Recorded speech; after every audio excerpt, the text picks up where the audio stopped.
I've already lost count of the days since they relieved me of duty. Strange how years of your life can just vanish in the blink of an eye. And in a flash, you've got nothing but time. Time to reflect on everything that's happened. Hard to believe it's been only a few years since this all began. We were testing out the Normandy, Captain Anderson's new ship, when the distress call came in. An Alliance patrol on Eden Prime had been attacked. They'd seen something they couldn't explain. And whatever it was massive. I hit the ground with my lieutenant, Caden Olenko. A good kid, loyal, by the book, with a talent for biotics. We came across the lone survivor of the patrol, Gunnery Chief Ashley Williams. A soldier to the core. Tough, disciplined, ready to take on whatever came her way. Ashley joined up with us and took us to the spot where she lost her squad. That's when we saw it. The ship. Like nothing I'd ever seen. It was massive, scorching the colony and everything around it as it blasted away. We followed the path of destruction to an artifact, a beacon left by a long-dead race called the Protheans. The colony had dug it up, and whoever attacked them had tried to take it. Chief Williams made the mistake of getting too close. It hit her with some type of energy. I grabbed her and threw her out of the way. That's when it hit me. Hard. Every muscle in my body went rigid. I couldn't move, could barely breathe. Everything went black. And then I saw something. A vision. Dream. A nightmare. By the time I woke up, we were halfway to the Citadel on our way to meet the Council. I was expected to explain what I'd seen. Anderson came along. So did Adina, our political representative on the Citadel. With those two heavyweights, it seemed reasonable we could persuade the Council that the ship we'd seen was a potential threat, as was the individual behind the attacks. The main suspect for the Eden Prime massacre was a Turian Spectre named Saren. He'd been seen by one of the survivors from the colony at Eden Prime, and there was some evidence to suggest that the ship was connected to Saren. But even Adina's pointed accusations weren't enough to convince the Council. They just couldn't believe one of their chosen elite Spectres could be guilty of something like that. They needed proof, which meant I needed proof. Fortunately, I wasn't alone in my search. Garrus, another Turian, wanted to help. A top agent for Citadel Security. Despite orders from his superiors that he shouldn't get involved, he told me he was suspicious of Saren, and he had some useful leads. More importantly, he was willing to share them. That led me to Rex, the biggest, nastiest-looking Krogan bounty hunter I'd ever seen. He turned out to be more than just a brute. It was his intel that led to a fugitive with incriminating evidence on Saren. The fugitive turned out to be an energetic little Quarian named Tali. A tech expert with a knack for hacking, she'd procured some information on Saren. Evidence that proved Saren was dirty. Tali's evidence proved that Saren was responsible for the massacre on Eden Prime, and that the immense warship we'd spotted was in fact Saren's flagship. But it went much further. Saren was trying to find a way to bring back a race of sentient machines from dark space. Machines allegedly responsible for cleansing the galaxy of all organic life. These Reapers were blamed for wiping out all life 50,000 years ago, including the Protheans, then disappearing back through the mass relays to dark space, leaving no trace they'd ever been. That explained why Saren was after the beacon, and it made some sense out of my visions. But not much else. We couldn't convince the Council that the Reapers were a threat, but they agreed Saren had to be stopped. They stripped him of his Spectre status and gave me the honor of becoming the first human Spectre. My first task? Bring down Saren. Anderson decided to stay behind, giving up his ship, the Normandy. He told me I would need it more than he would. He also pointed me in a direction. Liara, a Prothean expert, adept in biotics, and maybe most importantly, daughter of Benezia, Saren's top lieutenant. And like most Asari, as beautiful as she is intelligent, and born with a unique ability to meld with other species. Liara was able to help me decipher some of the vision the beacon had given me. Nothing concrete, but it gave me some clues. And a new appreciation for the Asari. Her technique for accessing my vision was unexpected, but not at all unpleasant. Ashley was a little concerned about the connection I shared with Liara.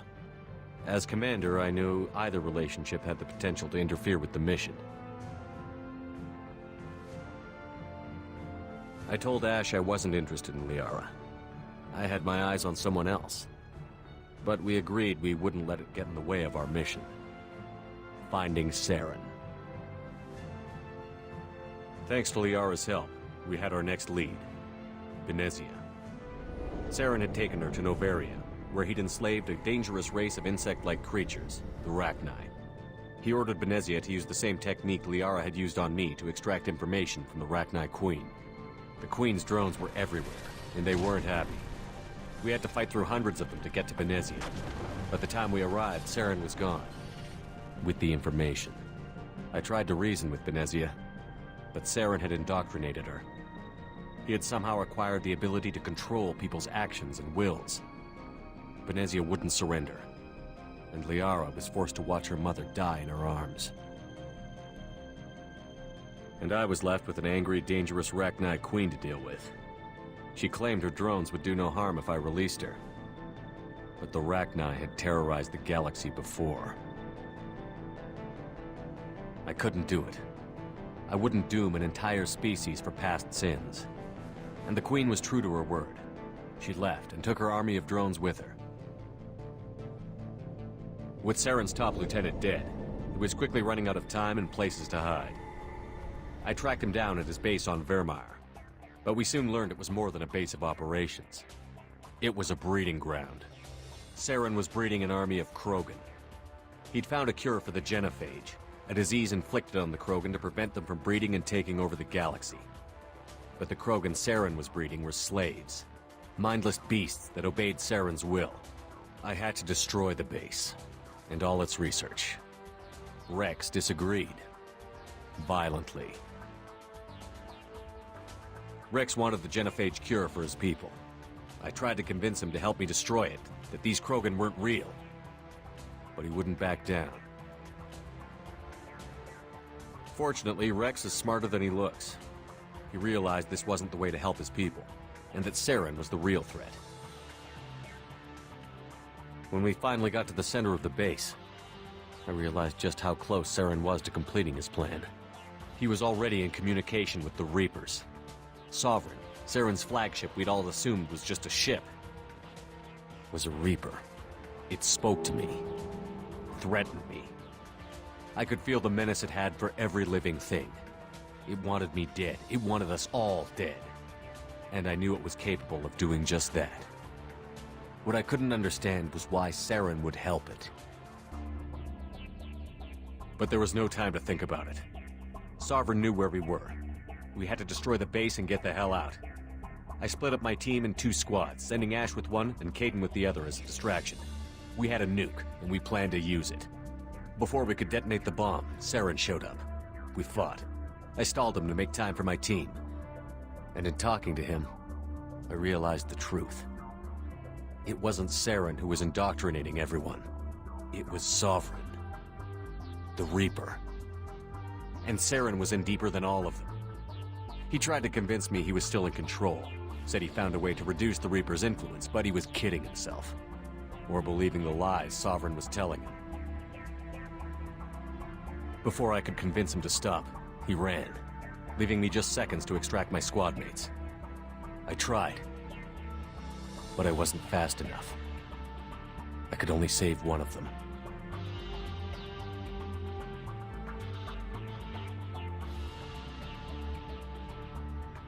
Ash was a good friend, and a great soldier. But I had to choose, and I chose Caden. That was the last time Saren would slip away from me. I knew then, the next time we met, one of us would die. With my team mostly intact, we chased Saren and his army to Ilos, a long-lost planet that had once belonged to the Protheans. As we prepared for what we knew would be a desperate fight, I spoke to my crew. We were just one ship, against Saren's growing army. I assured them all that despite the odds, we could defeat him. I'd never tell anyone, but I had my doubts. Leaving Ashley behind had hardened my resolve, but revealed a soft spot in my defenses. How many more friends and allies would I be willing to sacrifice in order to stop Saren? We arrived on Ilos, close behind Saren. Once on the planet, we discovered a Prothean databank that helped me put the final pieces of my vision together. The Reapers had come 50,000 years ago, and every 50,000 years before that, each time purging the galaxy of life. The Protheans had fought and died, like every species before them. But a few survived long enough to leave a parting gift. The Protheans had discovered that the Citadel was the key to controlling the mass relays. By sabotaging the Citadel, they found a way to close the relays to dark space, slowing the Reapers' return, giving us the time we needed to find a solution to stop the Reapers once and for all. Saren knew this. He was leading his army to take control of the Citadel and re-establish the relays to dark space, bringing the waiting Reapers here to destroy us all. We followed him to the Citadel. It was intact, but heavily damaged. He had caught the Council fleets by surprise, and they were only now regrouping. And with Sovereign as his flagship, there was little hope the fleets could counterattack with enough strength to take back the Citadel. But Saren was done running, and I was done chasing him. As the Alliance and Citadel fleets battled Saren's army outside, I cornered the Turian bastard in the Citadel tower and confronted him. He died believing that the Reapers would save him. As I fought to regain control of the Citadel, the Council's flagship, the Destiny Ascension, fell under attack. Despite Saren's death, Sovereign and Saren's army continued to fight. The Council was aboard the Destiny Ascension, and they were requesting assistance. But I knew in order to help them, I would have to put our human Alliance fleet in jeopardy.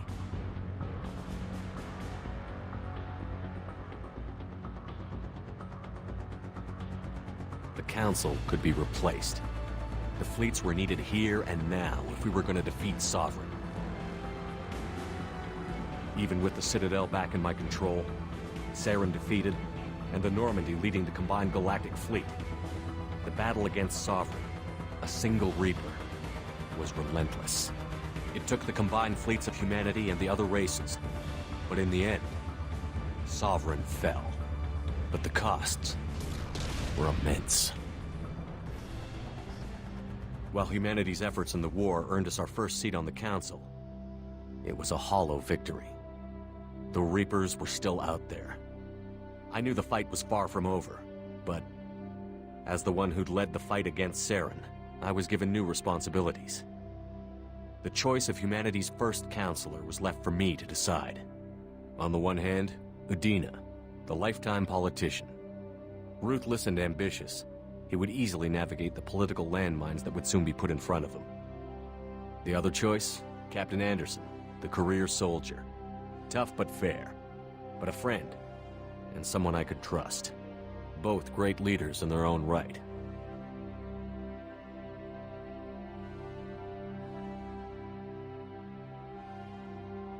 Anderson didn't want the job, which was a sure sign he'd be perfect for it. No ambition to get in the way. The war was over. The threat had passed. In time, the Council would rebuild itself. The Citadel could be repaired. Even the pain of lost friends would fade. But none of that mattered if the Reapers were still out there. And if they were all as powerful as Sovereign, we had to find a way to stop them. I had to find a way. I gathered my crew, took my ship, and went in search of answers. Officially, the Council would only say I was assigned to cleanup duty, rooting out any remnants of Saren's army. But the Geth and Saren were just the beginning. The Reapers had other plans. A few months after the battle for the Citadel, while we were on patrol, we were attacked by an unknown vessel. Before we knew what was happening, we were disabled and forced to abandon ship. The Normandy was destroyed. We lost a lot of good people. I almost didn't make it myself. Technically, I was as close to death as you can get. By the time my body was recovered, there wasn't much left. The pro-human group, Cerberus, acquired what was left of my body and spent the next 2 years rebuilding me. My memories, abilities, everything. The person in charge of my recovery was a Cerberus agent, Miranda Lawson. Brilliant and efficient. But before I could be completely rehabilitated, the Cerberus facility we were in was attacked, and was forced to fight my way out. In my condition, I should have died. but an ex-Alliance soldier named Jacob Taylor kept me alive. We found Miranda, and we escaped. They took me to meet the Elusive Man, the leader of Cerberus and the one who had ordered me rebuilt. The Elusive Man lived up to his name, offering half answers to many of my questions. But he did explain why he had brought me back. He believed I was the one person who could stop the Reaper threat. And he explained that the Reapers had a new ally, an insectoid race called the Collectors, the ones who had attacked the Normandy 2 years earlier. Since that time, they'd been systematically abducting entire human colonies and taking them beyond the Omega-4 relay, a place that no ships other than Collector ships ever returned from. The Elusive Man wanted me to find out why humans were being abducted, and to end it. In return, Cerberus would outfit me with a rebuilt Normandy, weapons, and a skeleton crew. As long as I agreed to take along Miranda, Jacob, and an illegal AI named Edie. I told the Elusive Man I wanted my own team, people I knew. He already had a list of individuals that he wanted, people that might be willing to go on a suicide mission, to head beyond the Omega-4 relay and face the unknown. It was an interesting list. Ex-convicts, assassins, experimental scientists. In the end, it was my choice. It would take time and effort to recruit them all, and with more humans disappearing every day, I wasn't sure I should bother.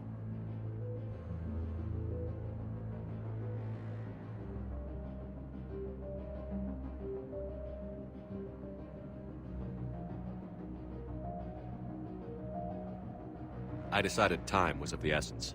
I'd go after the key members first and then figure it out from there. Recruiting the team took me all over the galaxy. Along the way, I met some old friends. They were quick to join, despite the risks. As for the rest, finding them and convincing them to join me on a suicide mission was difficult. But keeping them from killing each other was next to impossible. They only had to stay alive long enough to complete the mission. I wasn't sure what difference it would make if they were happy doing it.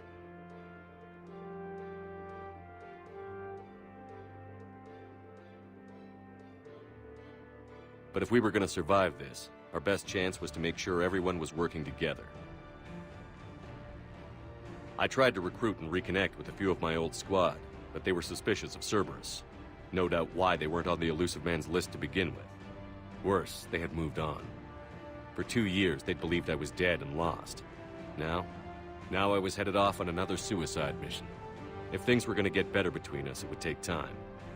But I was running out of time.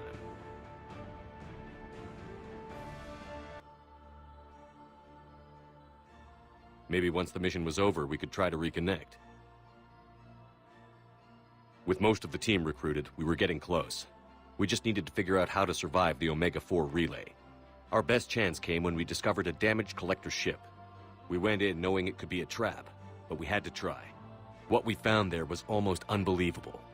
The Collectors weren't a new race at all. They were the twisted remnants of the Protheans, slaves of the Reapers, and humans were the next target. The Collectors were abducting tens of thousands of humans for the Reapers, and unless we could find a way to stop them, we'd end up just like the Protheans. We had to escape before we could find out the secrets of the Omega-4 relay, but we were more determined than ever to put a stop to the Collectors. All we needed now was a way through the relay.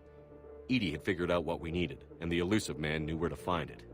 We stole parts from a derelict Reaper to mask our ship's signature, to make the Normandy appear as a Reaper and allow us safe passage. As soon as we had what we needed, Joker and Edie began testing. But while I was away on a mission with the team, the Collectors attacked the Normandy, determined to destroy it before we could finish the tests. Joker and Edie did their best to fight them off. They saved the ship, but the entire crew was abducted, taken beyond the Omega-4 relay. Jacob wanted to go immediately and rescue the crew. Edie and Miranda wanted more time to prepare before we attacked. We had everything we needed to get through the Omega-4 relay safely. I wouldn't risk the lives of the crew by waiting. Eventually, we were ready to go. I gathered everyone to go over the plan. We all knew this was likely a one-way ticket. The team was as ready as they could be, but they were nervous. We knew this could be our last day together. We were scared and looking for reassurance. Some of us found it in each other.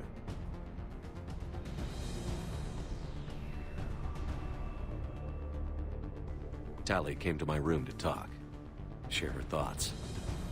We spent the night together, comforting each other. The day of the attack, everything went as planned. At first. The Normandy made it safely through. As we scanned the wreckage of all the ships that had failed before us, we found what we were looking for. The Collector base. And guarding it, the ship that had destroyed the Normandy 2 years ago, and almost ended my life. But this time, we were the attacker. The Normandy sustained heavy damage. We lost some of the team, but eventually we destroyed the Collector ship, and made our way to their base. We knew the fighting inside would be brutal. The team was already depleted, but they fought brilliantly. Eventually, we made it to the heart of the base. To this day, I can hardly believe what we saw there. The collected humans had been dissolved, transformed and repurposed to create the frame for a new Reaper. A massive human Reaper abomination. We had no choice but to destroy it. The battle caused severe damage to the base, but we needed to destroy it completely. As I prepped explosives to finish the job, we received a message. The elusive man. He didn't want us to destroy the base at all. He wanted to preserve it. He wanted to study how the humans were transformed into the abomination we'd seen. To use the technology of the Collectors to help defeat the Reapers.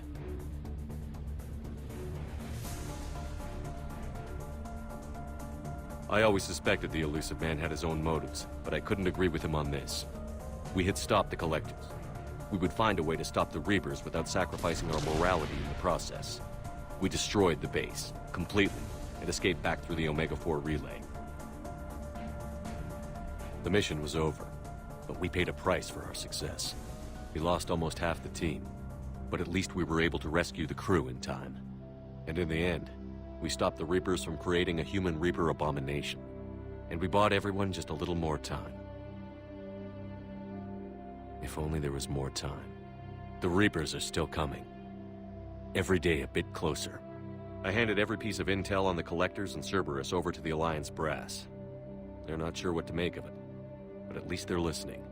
I just hope they figure out what to do about it soon, before time runs out for all of us.